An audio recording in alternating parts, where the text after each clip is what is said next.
Hi everyone, delonewolf here and welcome to the Sunday recap, my weekly vlog where I cover my last week in gaming. And I played, I would say, an average amount of EVE Online. I feel like it's actually been a pretty good week when it comes to EVE Online. So some of you may know that I did a test with a Phantasm to try some exploration in the domain region, which is mostly Sasha rats. So that didn't work out too well. Their tracking disruption is really a problem for anything laser-based, hybrid-based, probably also just turret-based in general. So I got a lot of comments on that video, a lot of helpful comments as well about how I could change the feed or change my flying to actually manage to do these sites in a Phantasm. But a bit of a spoiler alert, I bought an Ortrus to test that out next. I think that's going to be quite a bit better with missiles. Should be good, and you guys should get a video on that next week. When it comes to other stuff, industry, mining, I did a little bit of that as well in Dital. I've been mostly trying to stock the local market, and that's still the same story. So what's selling the best there at the moment seems to be mining related equipment. That's really been flying off the shelves pretty quickly, even at a decent premium. What doesn't work too well is Tech 1 fittings. So I really thought that maybe some cheap fittings and some cheap ships would be something that people would be interested in to maybe try out low sec, try out null sec without risking too much. But that's not the case. People do straight away jump into Tech 2 fittings for their ships. I guess that they always do want to be competitive when it comes to a PvP encounter, and so they're just leaving the Tech 1 stuff behind. So that's really been an interesting development there. The industry side of things is going really nicely, and a lot of the market though is based around mining and not so much the PvP or the ships or anything like that, which I thought would be quite a bit higher.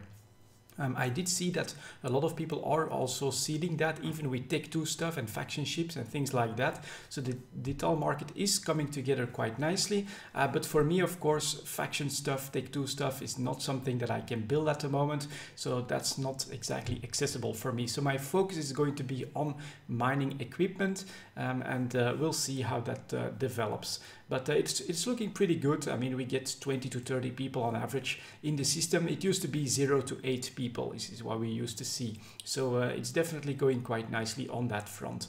Another business that I'm doing, of course, is the blueprint copy market. That one has been a bit of a mixed bag last week. A few of them have really been supplied into oblivion with prices of like 7 and 6 million on existing contracts. So I just stopped trying to sell those.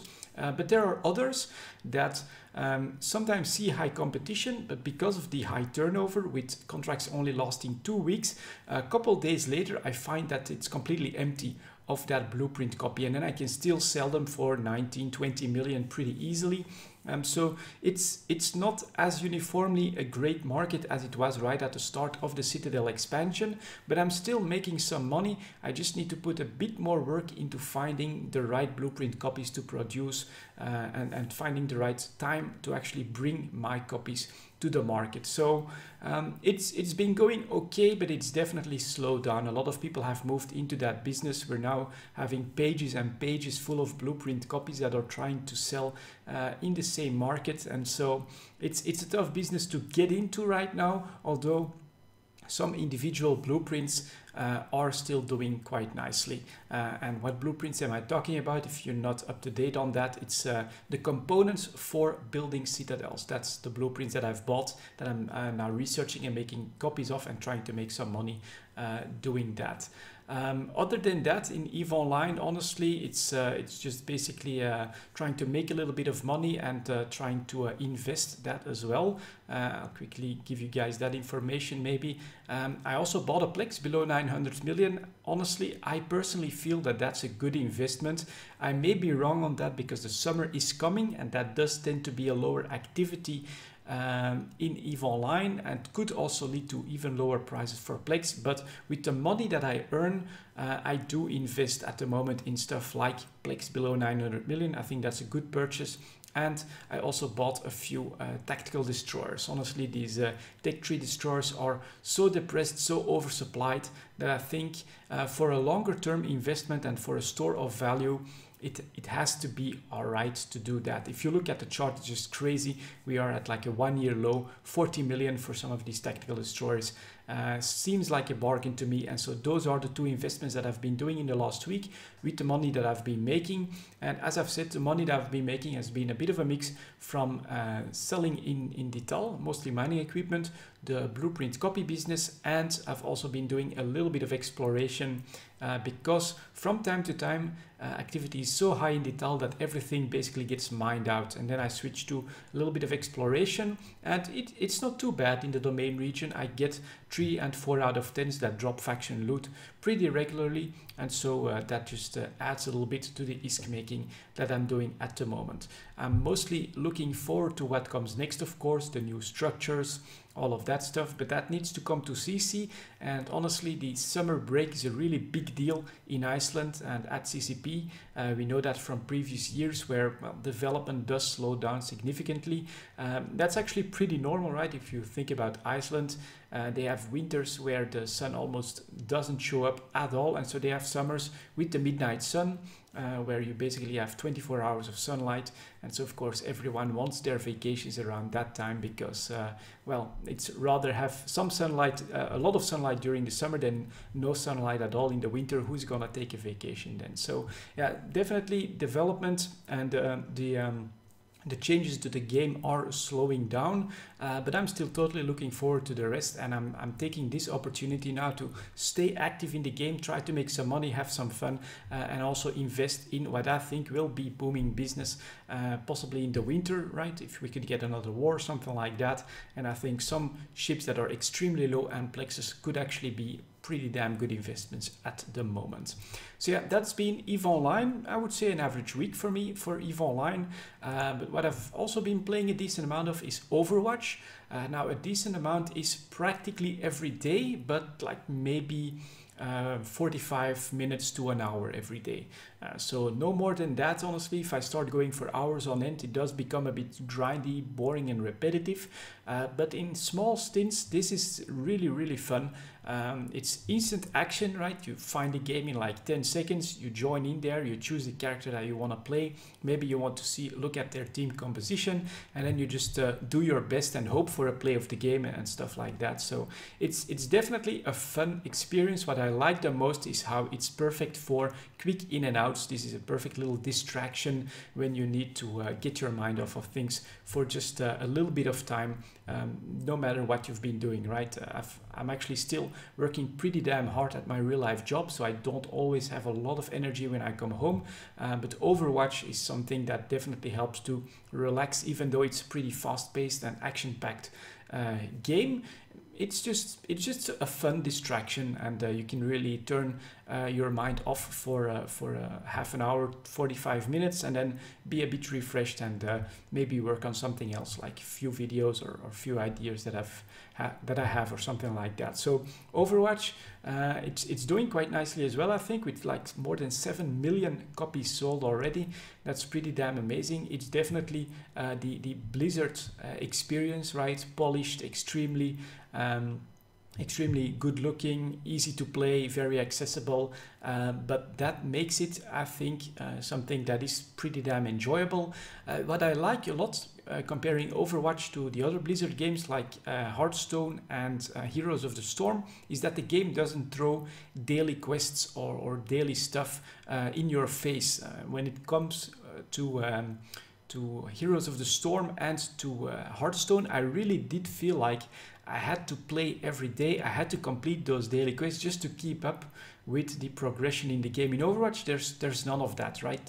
You can't buy power-ups, you can't buy characters, you don't have to earn currency to unlock important things. You just drop in, choose a character that you enjoy, play a couple of games, and yeah, see what comes out of it. Very, very fun game, honestly. I think that's gonna be a pretty big hit, although I can also see a few problems coming when they want to go like the esports route and things like that, with the ability to switch instantly on any hero. I think that's like a little bit abusable. from time to time as well, but maybe if they want to go esports and they can put on like limits on the amount of switches that you can do, that could make maybe make it a bit more balanced and a bit more interesting. But for a casual game, Overwatch is definitely something that I'm enjoying quite a lot. And finally, what I've played is, nope, it's not Stellaris, it's actually Fallout 4. So I started a new character with Fallout 4 like a few weeks ago, and I've really started building him up a little bit. So I am looking towards the new DLC, Fall Harbor or something like that, which is supposed to be pretty high-end, pretty difficult. And so since I started a new character and now I need to do quite a bit of building up, I'm choosing the Minutemen as my main faction for this playthrough. And so there's a lot of work to do, settlements to build, settlements to save, constant stuff like that, a bit of leveling up, getting some gear together, and then I'll look into getting into the DLC, probably covering that as well. But Fallout is still also really a very nice game. Although I must say, of course, that at this point I know almost all of these dungeons by heart because I've done them so many times.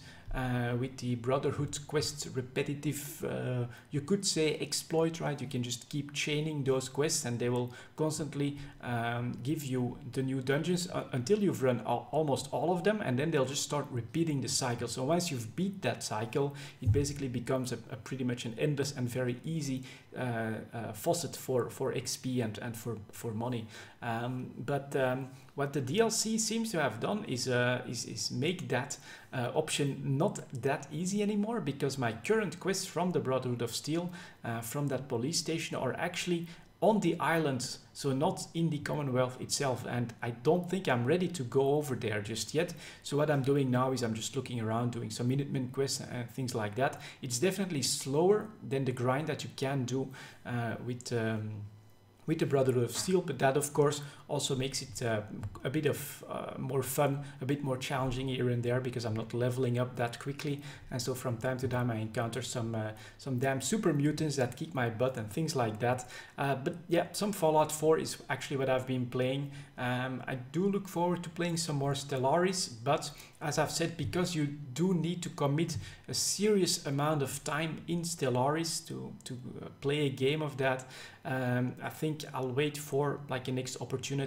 when maybe I don't want to play some Overwatch every day anymore, or I feel like I'm a bit ready with Fallout 4 or have achieved a certain point in Fallout 4, then I'll probably grab Stellaris. But it's really something that you need the time in order to really be able to play one of those games. And at the moment, I'm guessing maybe because it's so busy at my work, I just don't have the energy to slug through that. So that's why I switched back to some Fallout 4, which of course I've played through already, and so I know a lot of the stuff that's coming, and I can just start building up towards the DLC, and that's what I'm doing.